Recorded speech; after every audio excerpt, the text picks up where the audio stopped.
Good afternoon to all. Now we will see about the analysis of contaminants, especially heavy metal and aflatoxin. And the word contaminant means we are not intentionally adding any substance to the food, but it will occur due to farming practice or processing or storage or distribution. Examples of contaminants are heavy metals, mycotoxins, PCBs, dioxins, nitrates, all those things. And residues means once we are adding the substance to any of these farming level or any other steps during distribution, storage or those things, it will have some purpose. For example, antibiotics for treating some infections or diseases and pesticides to treat some pests. So after using it solved its purpose, still it will be remain in our food particles. So it's named residues. So today we are going to concentrate about heavy metals and aflatoxins. First we are going to see about heavy metal, determination of heavy metals. So heavy metals, mainly we can tell it can be used as nutrients, and another some will be having not any effect with our system, and others are toxic to our body. The example for nutrients are iron, that will be used for the formation of hemoglobin, like that. Then those heavy metals which are not having any harmful effects, example silver, indium, but if it is exceeds some level, that may leads to some problem. And others are especially toxic elements, arsenic, cadmium, lead and mercury. And out of this, all the forms may not be equally toxic. For example, in mercury, the organic form, that is methyl mercury, is more toxic, and in arsenic, the inorganic arsenic is more toxic. And in the chromium, as we know that hexavalent chromium is more toxic. So some forms will be having more toxicity compared to the other forms of the same element. Now we are going to see about the sample preparation for heavy metal. We take as example fish and fishery products. For example, prawns, that is shrimp. If you want to prepare the sample for heavy metal for laboratory analysis purpose, first we have to consider only the edible portion of the product. For example, in shrimp, we have to remove the shells, head, everything. Then we have to make the homogeneous sample. That has to be taken for analysis. And example in cuttlefish, squid and all whatever non-edible portions has to be removed, and we have to clean properly that species, because the ink which forms from those species having cadmium in it. So we have to take care, those things has to be cleaned properly, then only it has to be considered for homogenization, then that has to be used for analysis. After preparing the laboratory sample, we can use any method of digestion, that is open vessel digestion, closed vessel digestion and microwave closed vessel pressurized digestion. If you use open vessel digestion, there is lots of mixes of reagents or acids, then so much time duration, even it may take a day to digest the sample, and there is a possibility to environmental contamination to our sample of samples. So it has to be avoided. Another one is closed vessel digestion, means not microwave, closed vessel digestion, that is the vessel is made of Teflon and the cap is made of stainless steel. There, as compared to the open vessel digestion, the digestion will be proper and the quantity of the sample will be, we may require only less, and reagents also very less, but there is a danger, if the pressure builds up, it may burst. So there is also danger is there. So we have to do microwave digestion. In this case, the microwaves are generated and applied. For that, two types of programs are there for microwave digestion. One is power program. We have to mention at what time, how much ramp of power is required, how much watts of power you have to hold for what time, then cooling. Another type of program is temperature program.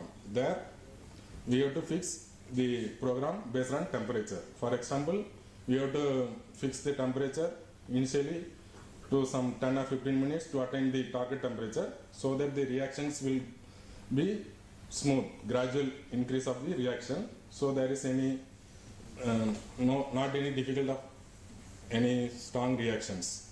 Then once it reaches the required temperature, we have to hold so that the entire sample has to be digested. Then we have to keep for cooling.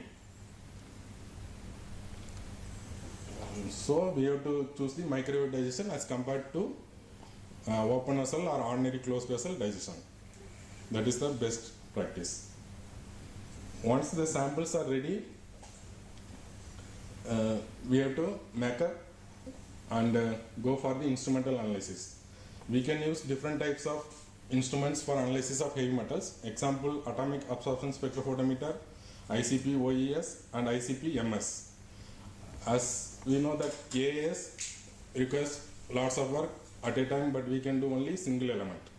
For example, the principle is based on the characteristic absorbance of particular nanometer of light by particular element, and this intensity is directly proportional to the concentration of the element present in that sample. And there we require lamp alignment, burner alignment, then all those things, but we have to do only single element at a time. In ICP OES also, once the sample atoms are ionized, they will excited and comes to the ground state. That time they will emit particular type of, each element emit particular type of wavelengths that can be measured to know the concentration of the particular element. But in ICP OES we can measure multiple elements but simultaneously, one by one, and there we can't achieve very low detection limits. So ICP-MS compared to AAS and ICP-OES, ICP-MS is the best instrument. In ICP-MS, the digested samples are aspirated with the help of peristaltic pump, and it is nebulized, and the aerosols are formed, and fraction of the aerosol will enter the plasma. There it will get dissolution, atomization and ionization, and from there it will enter the lens system with the help of sampler cone and skimmer cone. Then once it enters the lens system, they are based on the RF and DC voltage. Particular combination of RF and DC voltage, particular type of ions are allowed to enter the quadrupole. There it will be scanned, and the concentration is we are getting based on the, that is detected by electron multiplier. Now we'll see the video.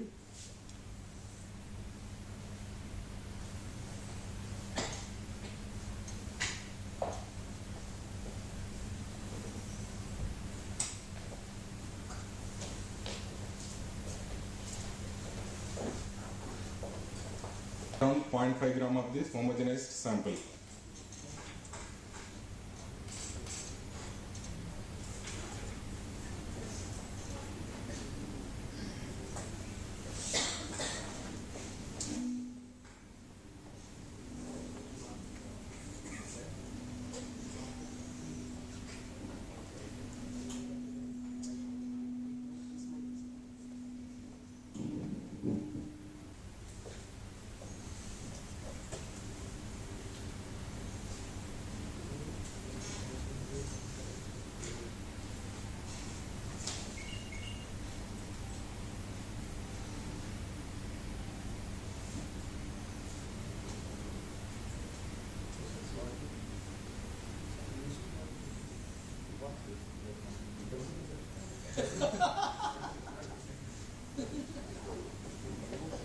Now the vessels are ready. He is going to keep in the microwave digester.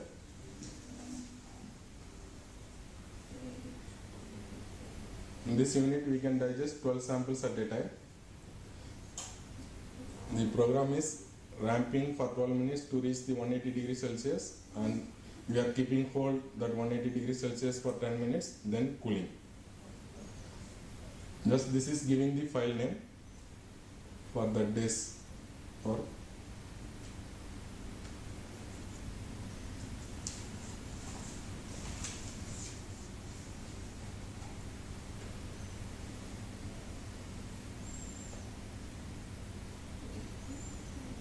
we had made different methods for different food articles. So this is fish sample. He is choosing the method fish.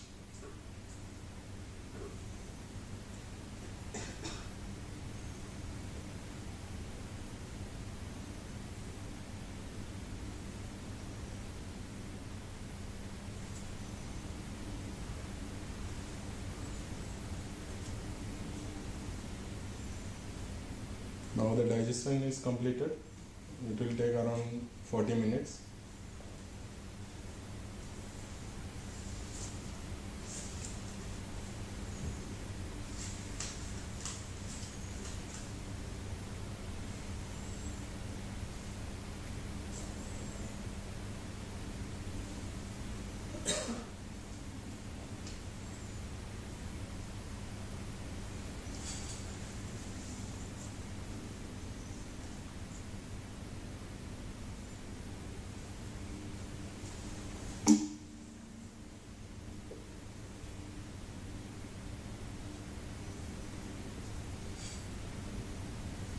The 0.5 gram samples are made up to 25 ml with deionized water, means milky water.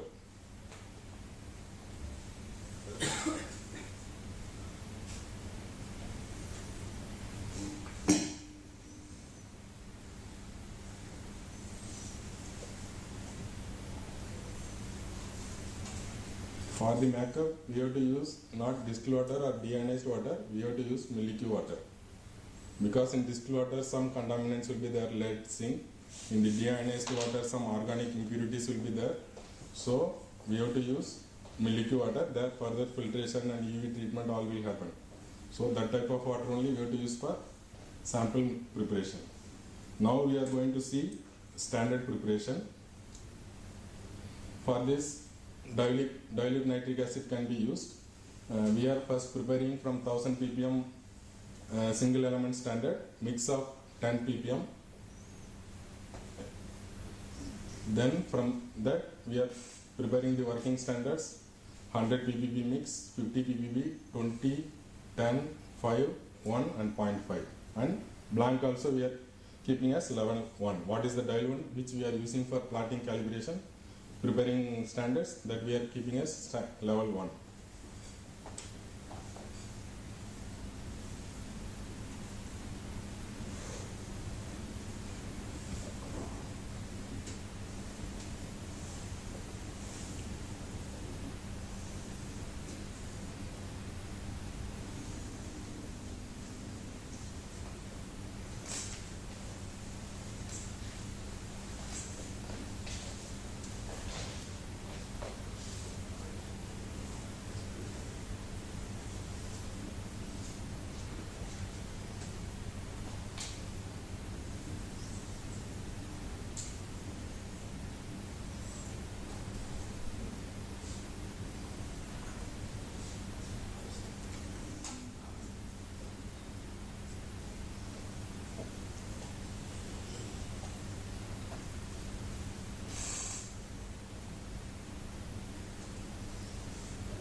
here for ICP-MS, we have to use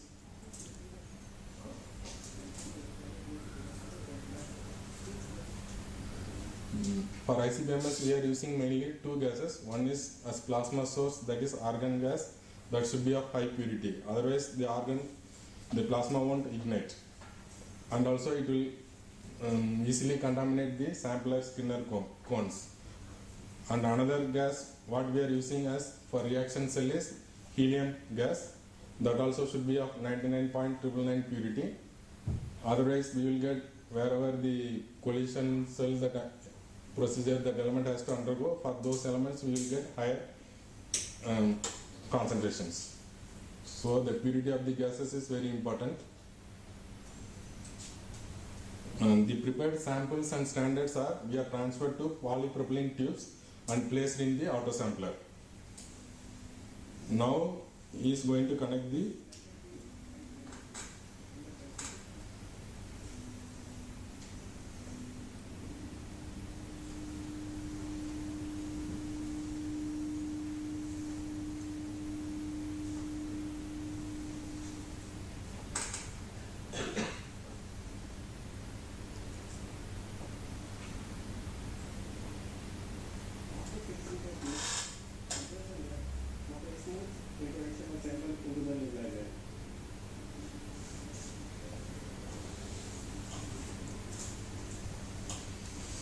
in the calibration levels, we had taken mercury up to only 20 ppb, because in the sample introduction tubes, the memory effects will happen. So we have to avoid higher concentration of aspiration of mercury.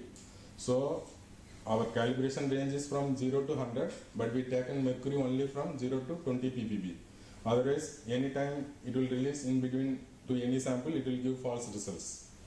Then these tubings, whenever we are not using the instrument, once the analysis is complete, this has to be removed and kept.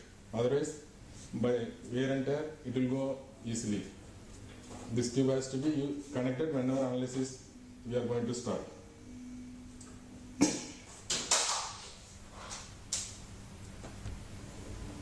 Prepare the sequence. In the sequence table, select the method, types of samples, position of wires as per the autosampler, and the sample details. If there is any dilution factor, give the dilution label in this column.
Before starting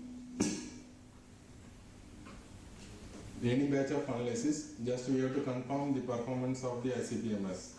That is by tuning. For tuning, we are using 5 elements, that is cerium, lithium, yttrium, thallium, and cobalt. Cerium is used to assess the doubly charged species and also oxide ratio. And lithium, yttrium and thallium is used to assess the performance of the instrument in no gas mode, that is without any reaction, directly it will enter the quadrupole, that type of analysis. And cobalt is used to assess the performance of the instrument for reaction mode, especially helium mode. For that, the instrument provider will mention some criteria. Those criteria has to be met. For example, for no gas mode, the counts for lithium should be not less than 2000. For yttrium, it should be not less than 6000. And the RSD also should be for all those things not more than 15%. And for thallium, it should be not less than 3000 counts per second. And the tuning solution, what we are aspirating for this instrument is the combination of all these elements, 1 ppb. And the integration time, that is data acquisition time for each element, is 0.1 second. Once we know that criteria is met for tuning, then only we have to proceed for the analysis of the sample.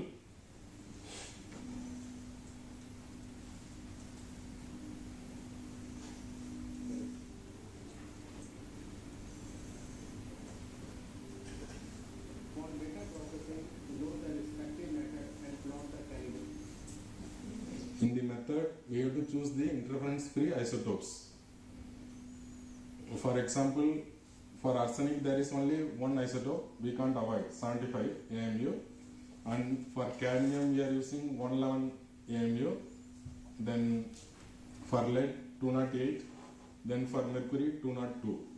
For example, if you are using any interference will affect that type of isotopes, there is two options, that is for that purpose only reaction cell is there. Another one thing is interference correction equations are there. So if for example in our plasma organ is used to generate plasma, in our any of these solvents, water or other things, chloride will be present, that will also give the same mass. So that type of interferences can be removed in the reaction cell by the use of helium. The rate of helium is around 4 ml per minute. So there the interference is removed by kinetic energy discrimination. Once the helium will hit argon chlorine and arsenic, the argon-chlorine combination will go away and the arsenic won't affect much. That is kinetic energy discrimination. And other types of interference removal, we are using interference correction equation, that is based on the naturally occurring composition of isotopes for each element. Based on that mathematical calculations, the interference equations are made. That are also different types of interference equations for this instrument we are having, that is food octopole reaction cell. For food matrices there are two types. What are elements we have to analyze in no gas mode, that is no reaction mode, and what are elements we have to analyze for food matrices in reaction mode. Two different types of interference equations we are having. And also water sample, the EPA method 200.8, based on that they made some interference correction equation. And also other environmental samples, they have two different types of interference correction equations that we have to make use during analysis. Once the analysis is completed, we have to plot the calibration curve. Here for plotting the calibration curve, we are using y is equal to ax plus blank. This is for whatever counts we are getting in the blank, that has to be subtracted from the other points of calibration. For that purpose, this calibration fixing formula we are using. Once the calibration has been plotted, we have to add the samples for process.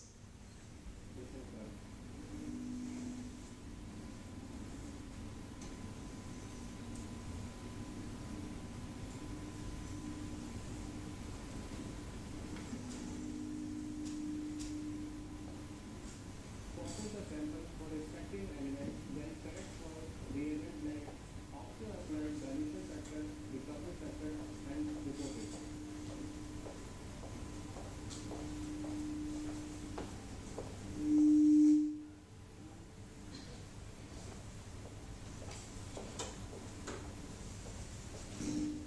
Once we get the instrument reading, that has to be taken into consideration for reagent blank correction, then recovery correction, then we have to report the result after that with MU.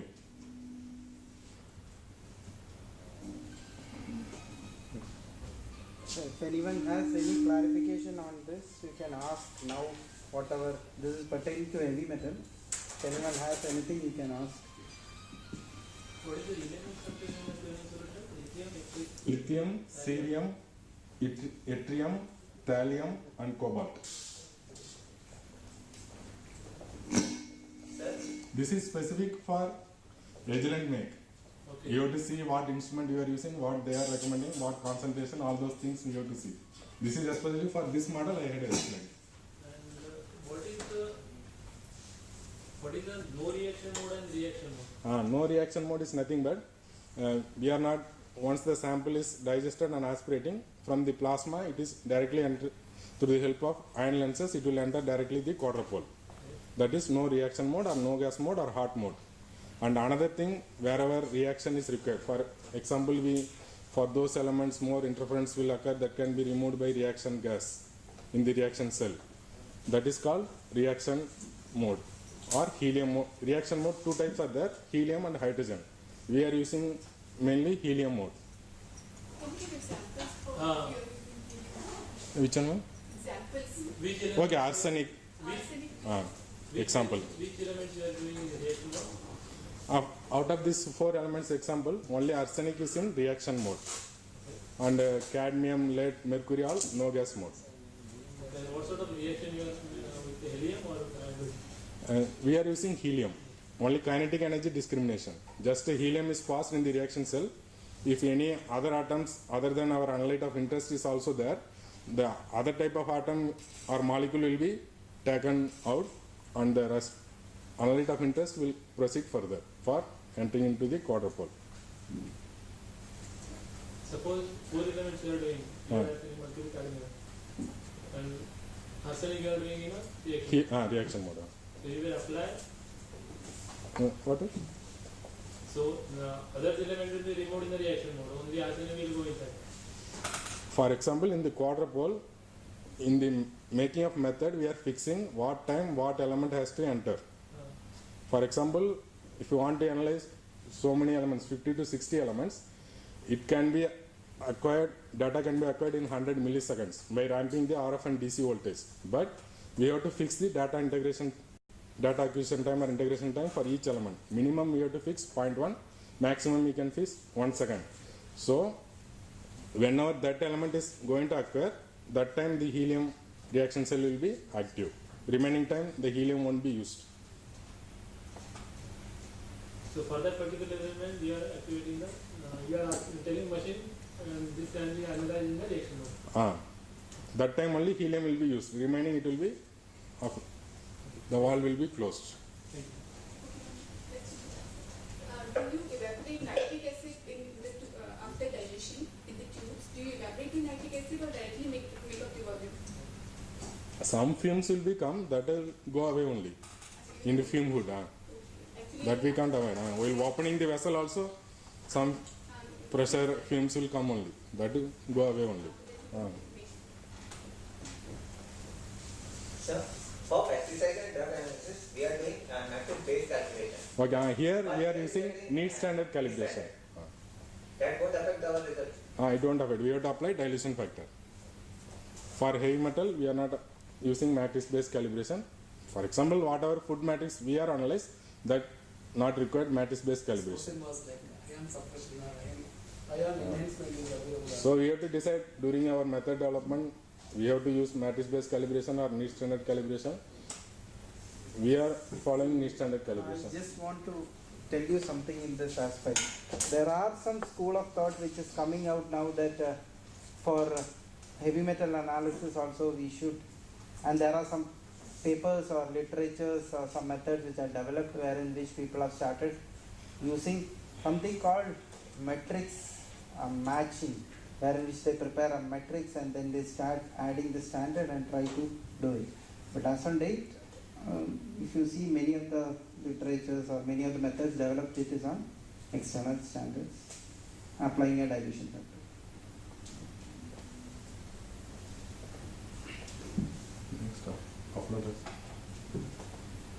See, before going to the next session, because I think PM and Rajesh should be leaving, he has to leave now.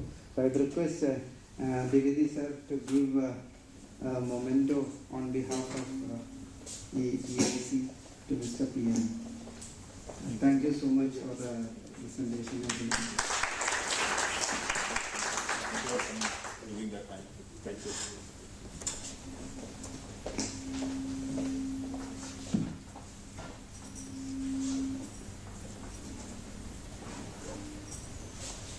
Now we are going to discuss about the determination of another one contaminant, that is aflatoxin.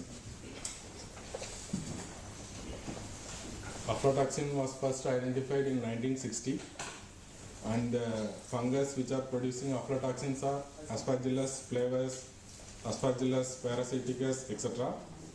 Based on the Aspergillus flavus, the toxin has been named aflatoxin, and Aspergillus flavus is producing only two types of toxins, B1 and B2, and Aspergillus parasiticus is producing four types of toxins, B1, B2, G1 and G2. And these all names B1, B2, G1, G2 are all coined based on the fluorescence property of these toxins at 365 nanometer.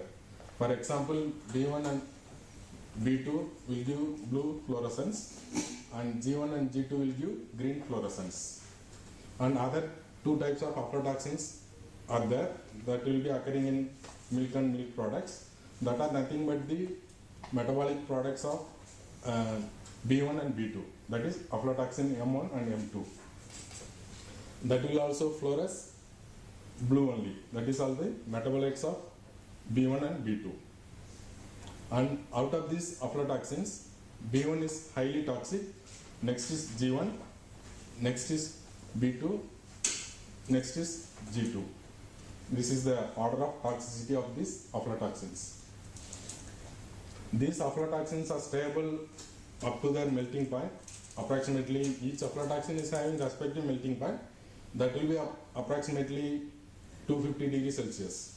So whatever thermally processed products which are not reaching that much temperature, those products is having a chance to contain aflatoxin because it is more stable. And we have to avoid during our analysis, the daylight should not enter into the aflatoxin. The UV rays may split the aflatoxin molecules.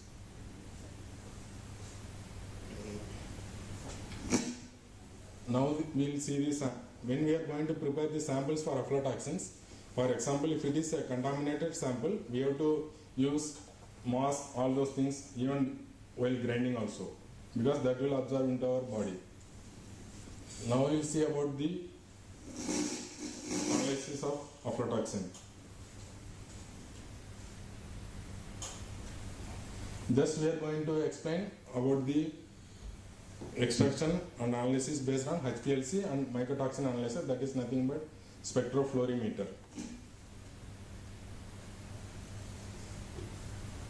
In the extraction of aflatoxin, we are using the mixture of methanol and water and sodium chloride. This sodium chloride will help in the maintaining the polarity of the extracting molecule, and also it won't allow much matrix molecules to come into the extract. Another one, we are using affinity column, immunoaffinity column. That immunoaffinity column is nothing but for which type of aflatoxin we are going to extract for analysis. Those respective antibodies will be present in that affinity column. If we pass through that affinity column, that aflatoxins will bind, and while passing that extracted sample, the methanol concentration is very critical. For example, it should not be more than 50% of methanol when we are going to pass the sample for binding of aflatoxin into the column. Otherwise, it will denature the antibodies. While elution, we can pass higher concentration of methanol, that is from 80 to 100% methanol we can use to elute the aflatoxins.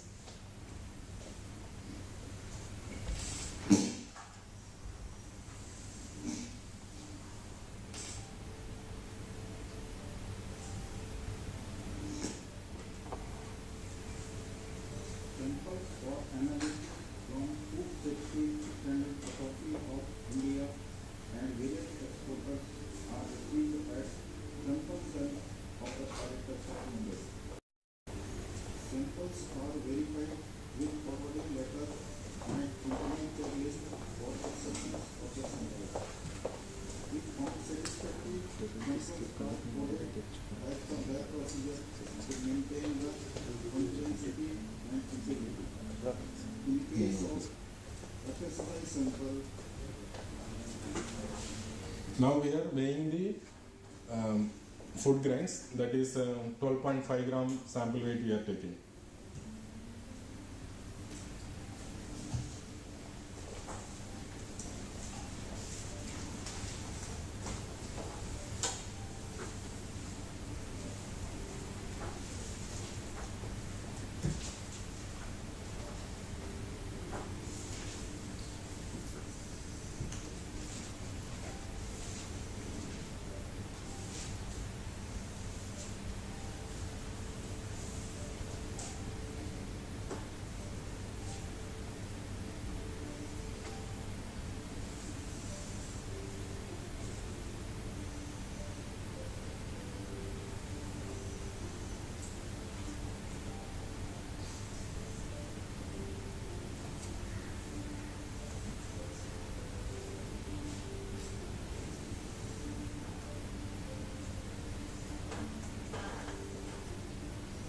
This is spiking on another sample. Usually we will spike 1 ppb mix concentration in the sample.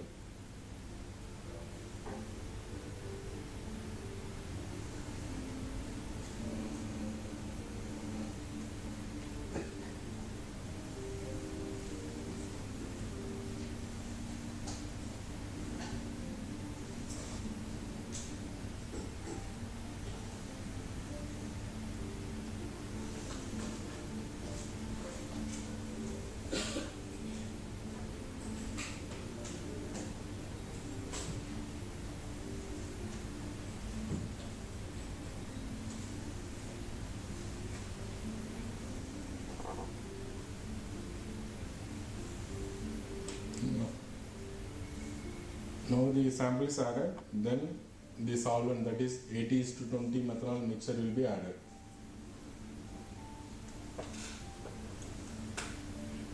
The extraction will happen when we use that mixture at high speed at least for 2 to 3 minutes.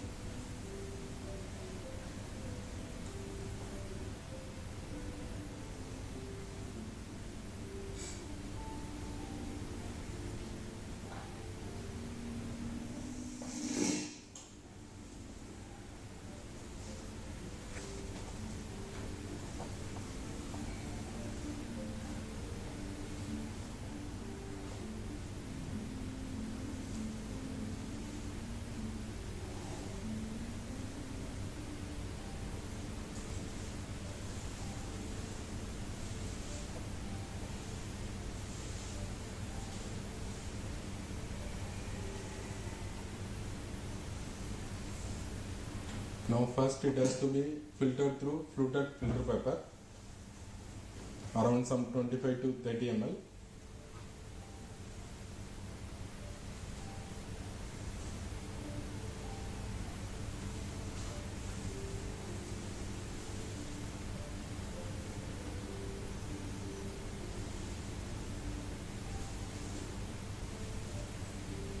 Then that filtered once again has to be filtered through microfiber filter paper.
in that sand filtration, the volume equivalent to 1 gram of the sample has been taken, and we are further diluting to reduce the methanol concentration before passing into the immunoaffinity column.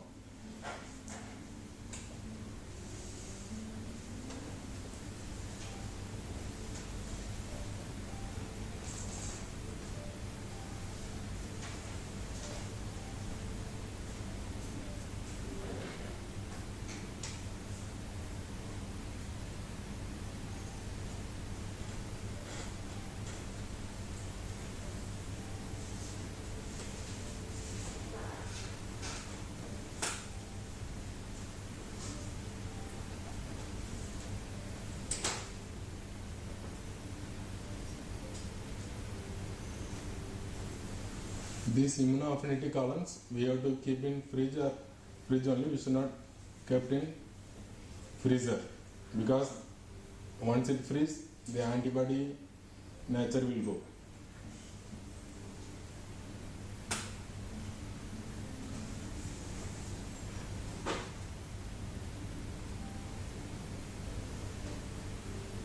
The diluted extract has to be passed 2 drops per second or 6 ml per minute, so that it will be given sufficient time to bind into the respective antibodies. Otherwise, we won't get any aflatoxin detected.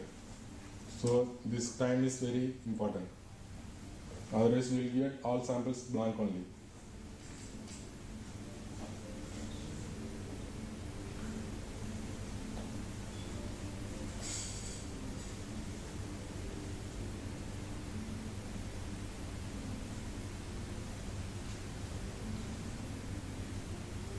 For standards, we are using neat standard calibration only, that no need to pass through the immunoaffinity column.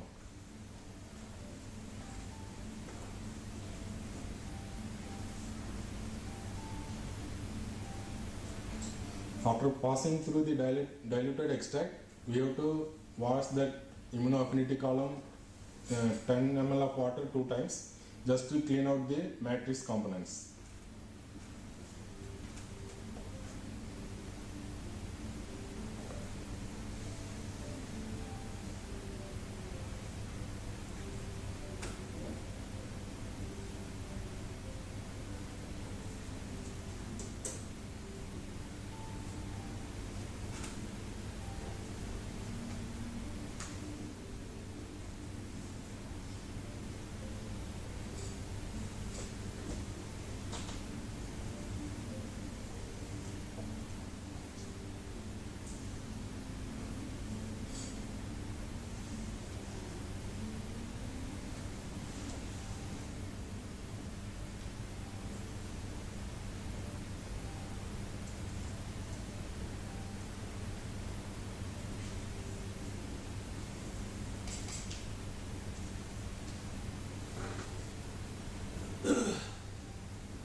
Now this water binded aflatoxins in the immunoaffinity column are eluted with the help of 80:20 methanol water, and that will be taken for HPLC analysis.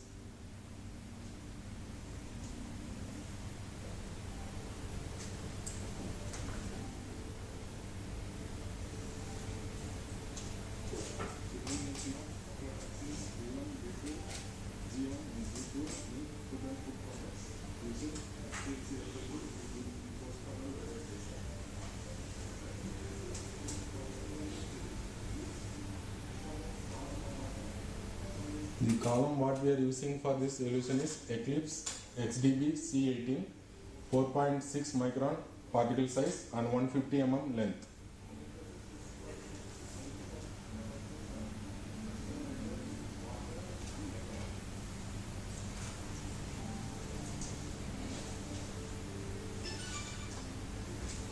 Software window used for the acquisition of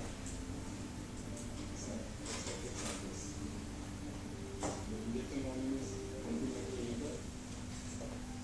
Volume, the volume, the flow rate is 1 ml per minute. Total runtime is 16 minutes, and the proportion of different level phases, that is acetonitrile is 10%, methanol is 30%, and water is 60%. The detector, the column is maintained at 40 degrees Celsius throughout the analysis. The separation is isoperatic dilution. In the FLB detector, the excitation 365 nanometer and the emission nanometer is 440 nanometer.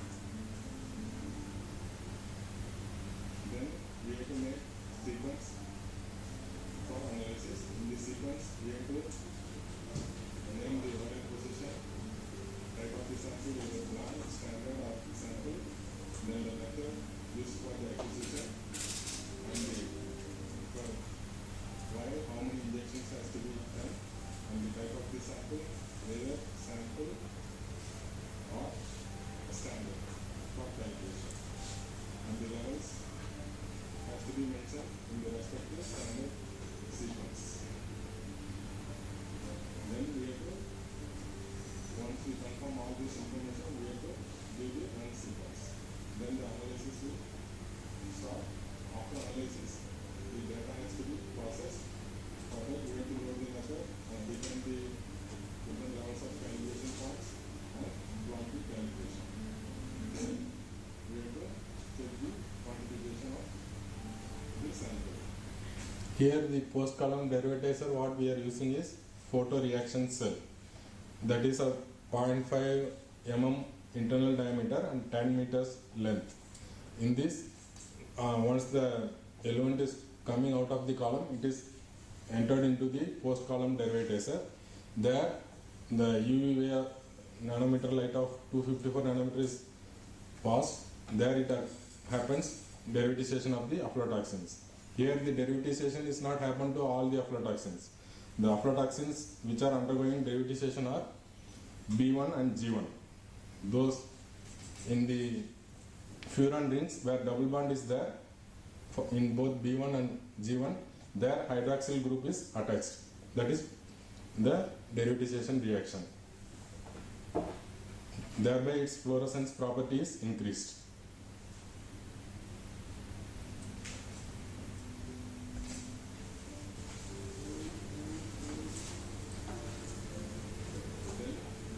Derivative peak is G2, the second derivative peak is G1, and the third derivative peak is B2, and the fourth is B1.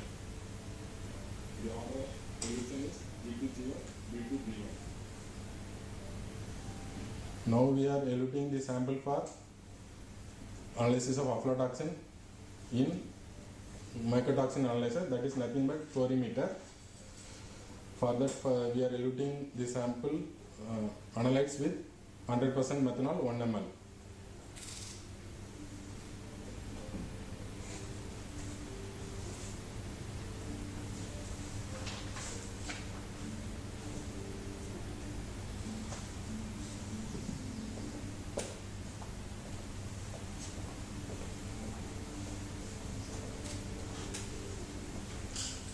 Here we are going to get only total aflatoxin.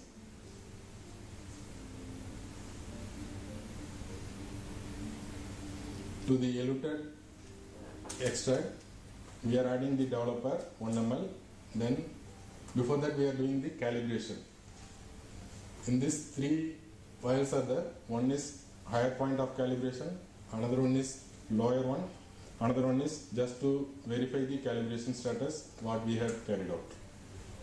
First what we placed is 22 ppb concentration for calibration.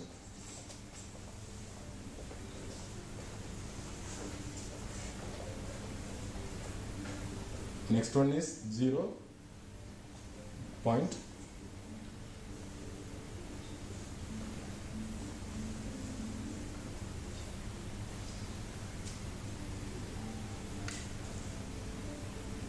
Now calibration is completed. We are just going to verify the calibration is as per the requirement or not. For that they provided 11 ppb solution that has to read 11 plus or minus 2 ppb. Then the calibration is okay. After carrying out the calibration,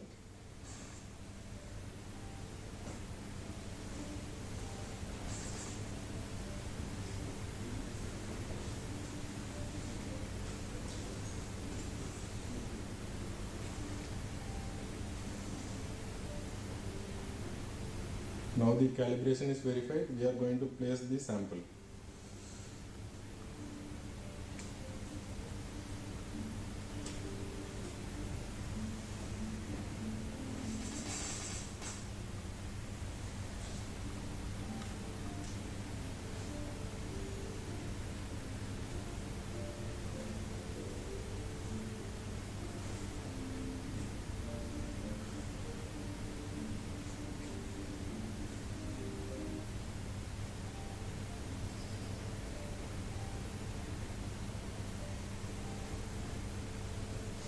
This instrument we can do analysis 0 to 50 ppb and the deduction limit is 1 ppb. This will fulfill our FSSI requirement.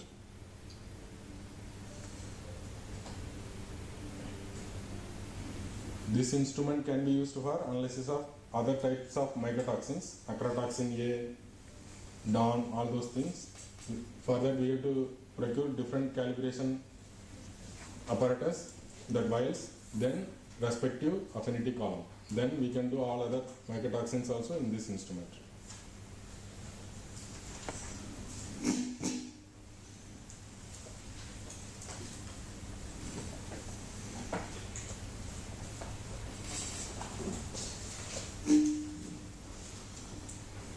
Any doubts or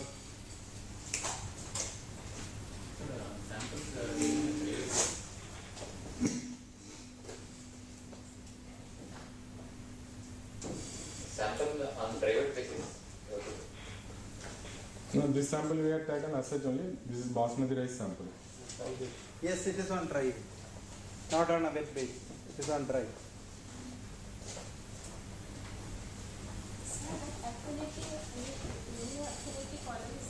Yes, ma'am. So it is specific for B1, B2, Ah, yes. That respective antibodies are placed in that. Once we elute, because of methanol, our analytes are coming out. Same time, that will denature the binding region of that antibodies. So we can't reuse. We should not reuse. We can't reuse. That should be that antibodies are specific for the analyte what we are want to elute.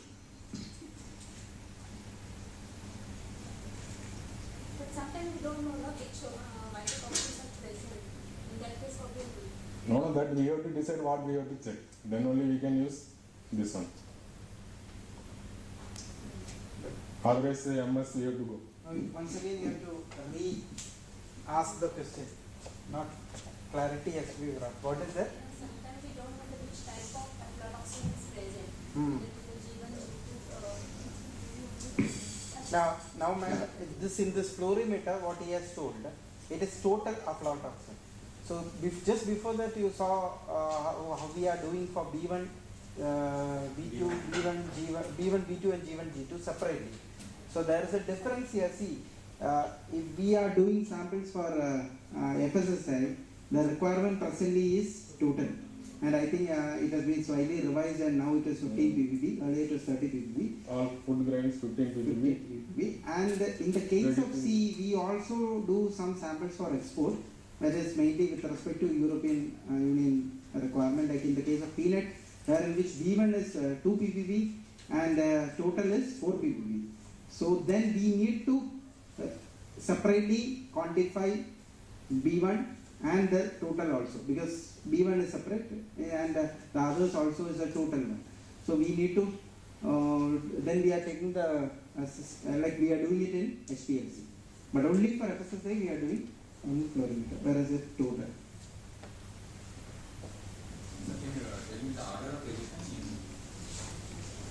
G2, G1, B2, B1.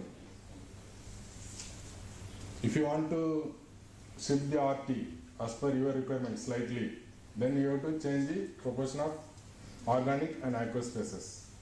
Then you can bring which RT nearby slightly one if you require.